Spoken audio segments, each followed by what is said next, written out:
What's going on, guys? It's Cimoooooooo. So today I'm bringing to you a video on the cards you need to compete in the 2021 Yu-Gi-Oh! Format. Now, this is a video primarily skewed toward players who may be new or getting back into the game, so they have a bit of a primer on cards they might want to pick up that are going to help increase their chance of overall success when they play the game. However, if you're an experienced or veteran player, this might be a list you want to take a look at as well, because maybe there's some cards you might have overlooked and haven't picked up yet that you might just want to get your hands on before it's too late. I want to remind you guys that if you're going to get any of the cards I talk about in this video, be sure to use my TCG Player affiliate link or my Tier 0 affiliate link down in the description. You actually get 5% off on that one, and that all helps directly support the channel. So without further ado, let's go ahead and get right into it. Now, I want to make this video as generic as possible, because if you're playing a specific deck, then obviously there's going to be a supplement of specific cards you need to play alongside with that deck, but I really just want to give you guys advice on a collection you can build up of more generic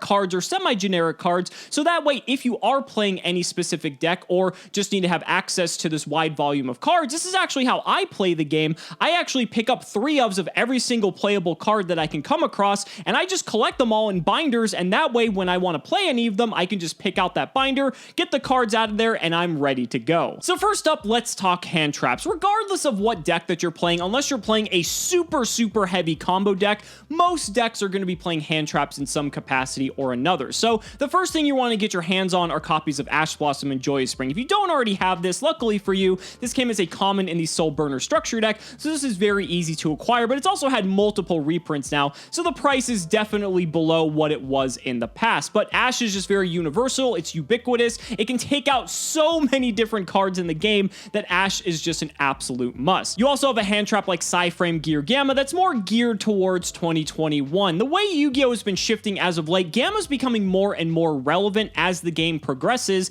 and so getting your hands on Gamma is definitely going to be worth it. And don't also forget to pick up that copy of Psy-Frame Driver. Nibiru is one of the big powerhouse hand traps that came out of the Mega Tins, and with a card like this that is able to just dominate combo players and punish them for overextending without protection, you're definitely going to want to get your hands on these. Ghost Bell and Haunted Mansion is also another more 2021 specific hand trap, as we're starting to get a lot more graveyard reliant strategies into the mix, and this card is starting to see a reasonable amount of play. Another substitute for Ghost Bell is also Skullmeister. Both of these cards may seem very similar, but they can actually hit different types of cards depending on what it is that your opponent is using. So bear that in mind. Even though these cards do have a bit of overlap, there are a fair degree of cards in that Venn diagram that both Ghost Bell or Skullmeister will be able to hit individually. Since we're talking about hitting the graveyard, DD Crow is just a nice hand trap you'll want to have on hand for just any sort of graveyard shenanigans, and by extension, Ally of Justice Cycle Reader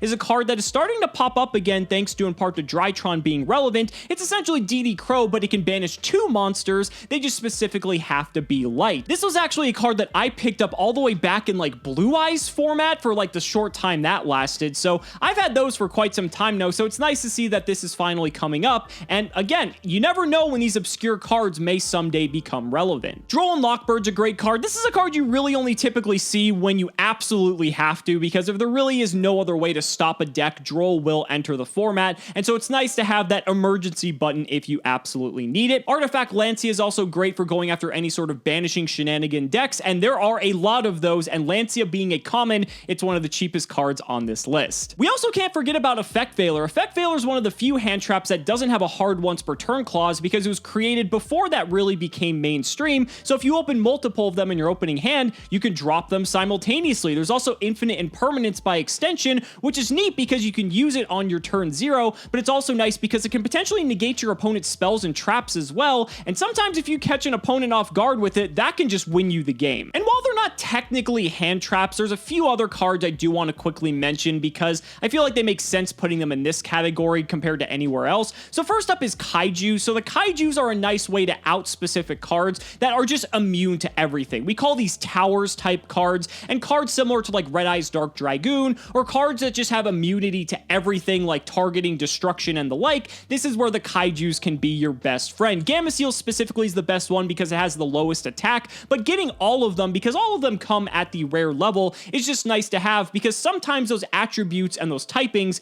can actually matter. There's also cards like Dino Wrestler Pankratops, which is currently limited, but get a playset because who knows if that'll ever change, and also Zoo King Alpha, which is the beta version of Pankratops, if we're going to be completely honest. Both cards are incredibly strong and are great board busting tools that you're going to want to have if you're going second. They may not be main deck cards, they may be more oriented towards the side deck, but nonetheless, having a playset of each of these is going to come in real handy, especially if Pankratops moves anywhere off of the limited list. We just mentioned Red Eyes Dark Dragoon, and that's actually going to lead us into our extra deck cards. Now, again, depending on what type of deck you're playing, this section can look completely different, but I want to just give you guys some generic extra deck cards that you're definitely going to want to have on hand because they're most likely going to come up in some way or another. First up is Red Eyes Dark Dragoon. This is probably one of the best, if not the best boss monster ever created. Protection from targeting, protection from destruction, can pop multiple threats, it can burn your opponent's life points, it's got 3,000 attack and can go even further beyond that. It has built-in effect negation, and basically any deck can play it. What more could you really ask for? So you're definitely going to want to get this card as well as the ancillary pieces around it to play it. I'm talking about Verte Anaconda to summon it. You also need to get the Red Eyes Fusions to be able to send off the Verte Anaconda, and also don't forget your Dark Magician and your Red Eyes Black Dragon. But if Xyz monsters are more your style, you're definitely going to want to pick up a copy of Zeus, because Zeus is just one of the craziest cards ever printed. This card is able to send all cards on the field to the graveyard multiple times, by the way. Speaking of lack of once per turn clauses, this card has basically revitalized Xyz focused strategies and gives these decks a way to actually compete in the current metagame, and I think that is incredible. Zeus is a house, and this is going to be one of the all-stars of 2021. As for some generic Link monsters, you're going to want to pick up a copy of Crystron Halki Fibrax. This is essentially the format-defining card of 2020, and basically shaped the entire metagame around itself because the card is just that broken. There are going to be ways to exploit this in numerous decks, and so it wouldn't be a surprise if you can find a way to fit it in yours. We also have Union Carrier, which is a way to basically tutor cards out of the deck that wouldn't normally be tutorable, and it can do some very unfair things. Although Dragon Buster Destruction Sword has been banned, I'm sure people are going to find more ways to abuse this card. Also, don't forget about IP Masquerena. IP Masquerena is a great board-ending piece that will allow you to possibly get multiple types of disruptions against your opponent during their turn by allowing you to link summon during their turn, similar to like Formula Synchron and Synchro Summoning, and that's just fantastic. It also gets cards into your graveyard as well to maybe trigger and bypass those hard once per turn effects. This card is just fantastic. You're also going to want to get your hands on the Nightmares if you haven't already. Now, just to a testament for how powerful these cards are, two of the Nightmares are currently banned, being Mermaid and Goblin. Still pick up a copy of each, just because if they do ever come off the list one day, you're definitely going to want to have them. But for the ones that do exist currently, Phoenix and Cerberus are great because they're generic monster or spell and trap removal. You have Unicorn, which is a way to remove any card and actually shuffle it back into the deck. And you even have Griffin, which is like a walking skill drain, which is great. So many different decks play these, and they'll just allow you to use the extra deck as a toolbox to out stuff that your deck may otherwise have difficulty outing. And then last but not least, for the staple extra deck monsters, we can't go without talking about the OTK enablers. I'm talking about Borrelsword Dragon and Access Code Talker. When it comes to both of these cards, they both provide you an alternate win condition when your primary game plan fails. Hell, some of these decks rely on both of these to just close out games that they have no right winning whatsoever. There's so much versatility between both of these cards, and to be able to get this much damage from a card you have access to at all times is just insane. So you definitely want to pick these up because these cards are going to win you tons of games. But now we're going to move on to the spell cards. So first up is going to be some generic spell and trap destruction. Twin Twister has been the go-to for several years since the card was initially released in Breakers of Shadow. It's quick play, you can pop 2 cards, it comes at a discard cost of 1, but honestly that's a good thing a lot of the time because most times you're able to get some value off that card you lost. Being able to blow out 2 of your opponent's back row is huge. Now if you want to dial it back a bit and not have those cards go to the graveyard but banished instead, Cosmic Cyclone might be more your style. It comes at the cost of 1,000 life points, but it's still a quick play and it allows you to be able to banish those cards instead of destroying them, and that can matter a lot when a lot of cards nowadays thrive off of being in the graveyard. Now if you just don't want to deal with your opponent's back row, that's why they printed Lightning Storm. Now, what's great about Lightning Storm is not only does it deal with your opponent's back row, it deals with their front row as well. It is a little bit more limiting because you can't really have much of a board presence if you want to use it, but this card can just hose any sort of back row control focus strategy. Also, for anyone watching this video and hasn't played in a while, Harpy's Feather Duster is legal again, so definitely make sure you pick that up because that's just the best out of all of them. Some cards that might be a bit expensive but are definitely well worth their price are Forbidden Droplet and Triple Tactics Talent. Both of these cards came out of Rise of the Duelist, and there really aren't cards that do what both of these cards do. Forbidden Droplet allowing you to do damage step shenanigans by reducing the attack of your opponent's monsters, negating effects. Your opponent can't respond to it. It's quick play. The card is just insane. And then Triple Tactics Talent is 3 banned cards in one, being Change of Heart as well as Forceful Sentry. And then in addition to that, if that wasn't enough,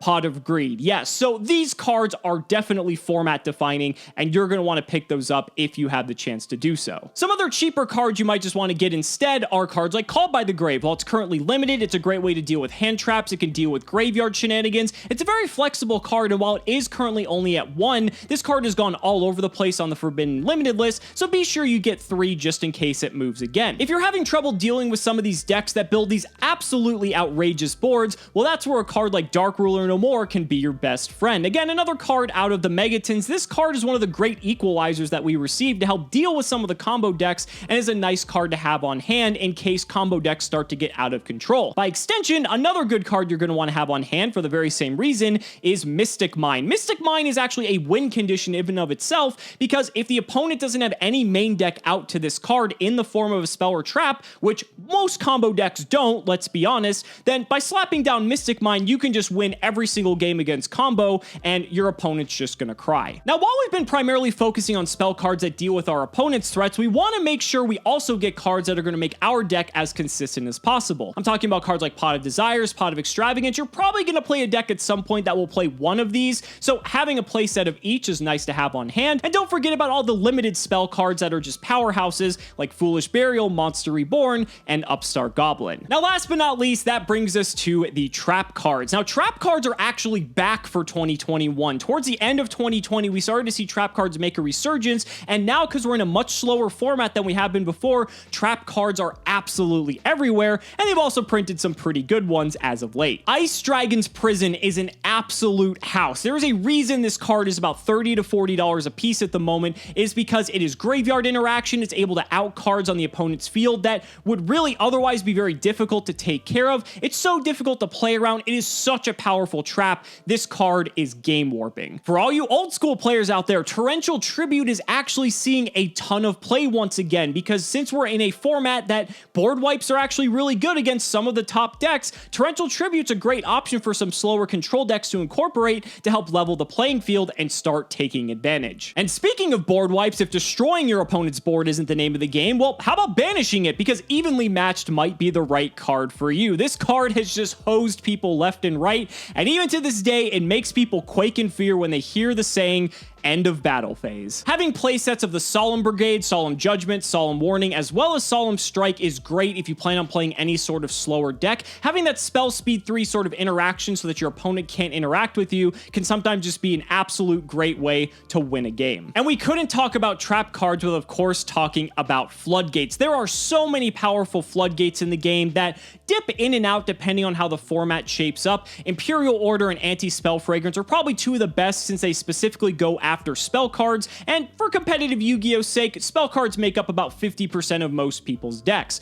You also have cards like There Can Be Only One, Rivalry of Warlords, Goes in Match, Summon Limit. Each of these cards are respectively powerful in their own right. They just have to be played in very specific decks, or the format has to accommodate it in such a way that these cards can be blowouts. While it isn't a continuous trap, Dimensional Barrier has a lot of flexibility being a one-turn floodgate, and it's really powerful when we're in a format that has a ton of different summon summoning mechanics going around. Rituals are back, Fusion, Xyz, Synchro, the list goes on, and Dimensional Barrier can take care of it all. And don't forget to pick up your 1 copy of Red Reboot if you absolutely abhor all of these trap decks, and maybe pick up a couple more as well, because who knows, maybe one day Red Reboot will be back at 3.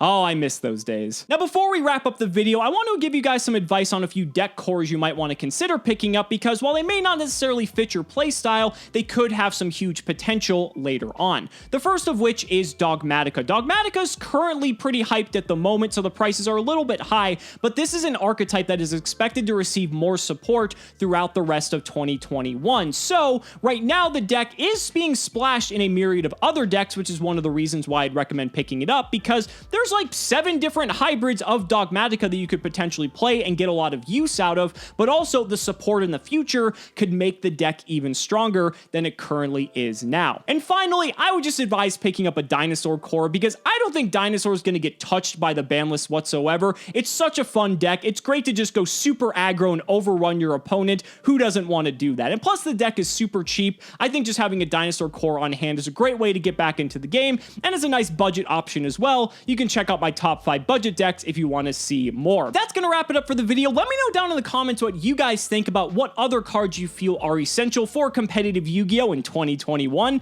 I'd really love to hear your thoughts, but it also helps out anyone else who might be wanting to get back into the game. Thank you guys so much for watching the video. Be sure to like the video as always, subscribe to the channel for more amazing Yu-Gi-Oh! Content, and if you found this video helpful, consider supporting me on Patreon to have early one-day access to both the history of Yu-Gi-Oh! And the Yu-Gi-Oh! Progression series. Thank you guys so much for watching the video, and we will see you next time.